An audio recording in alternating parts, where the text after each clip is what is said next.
on. Rain or shine, Kim Zinner watches her 15-year-old son Matthew at soccer practice. Help him. She's the manager of his team at Castle, the Capital Area Soccer League in Raleigh. I've probably been team manager for about 5 years. Like many soccer moms, she doesn't think about the dangers posed by soccer goals. I don't think that every parent shows up at a game and immediately worries about the goals. Not until they hear about the tragic death of a child. 9-year-old Juan Escalera was killed last month in Sampson County when a soccer goal fell on him at a neighborhood field. There's still devastation. Tanya Colwell was Juan's principal at Midway Elementary. But it's only probably been a couple days where I haven't had a student come up to me and said, I miss Juan, or Juan loved to play soccer. They just, they mention him all the time.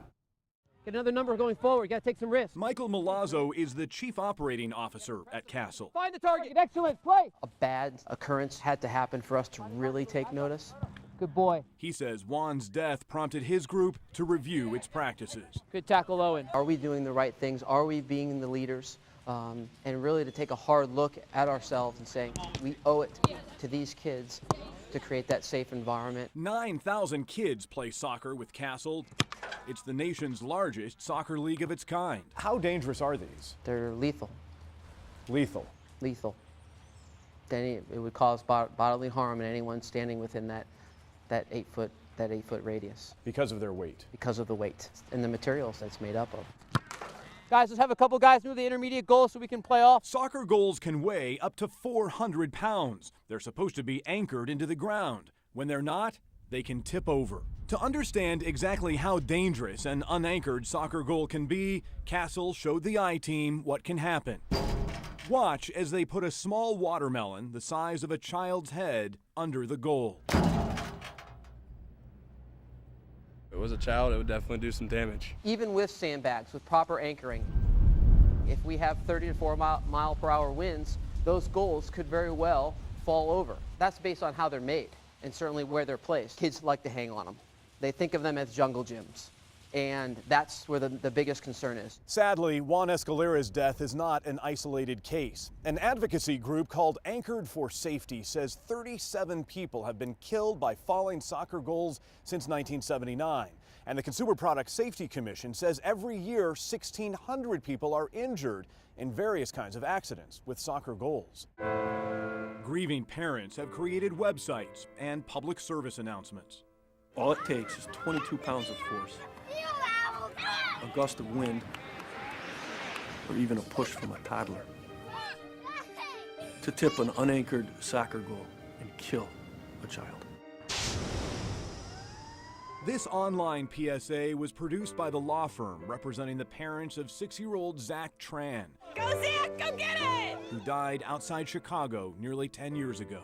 He was playing around the soccer field with the little boys on his team and his coaches. I stepped away to take one of his little friends to the restroom, and when I came back, the goal was on top of Zach's head. Zach's death prompted the Illinois legislature to pass a law last year banning the manufacture or sale of new soccer goals that are not tip resistant. The law also requires older goals to be properly anchored. It was very bittersweet for us.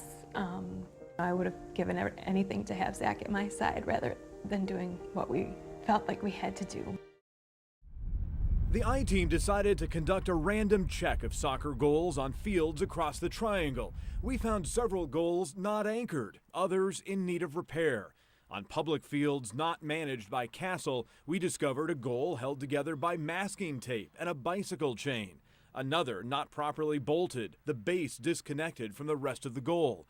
Some did not have warning labels on them, as recommended by Consumer Product Safety Guidelines. On this goal, at a Castle-managed field, a support bar came loose. We called anonymously to report the safety problem, and within 24 hours, Castle fixed it. Blue, where's your mentality like? Let's go get the equalizer now. Michael Milazzo says maintaining thousands of goals at Castle is a big job. On a weekly basis, the goals are being evaluated. The nets are being evaluated, not only for functionality, but also for safety. We have a conscious effort in terms of anchoring the goals. In the wake of the tragic death of Juan Escalera, parents now understand they need to keep an eye on the fields where their kids are playing soccer. Learn through, unfortunately, the tragedy of others. And that's where public awareness is important.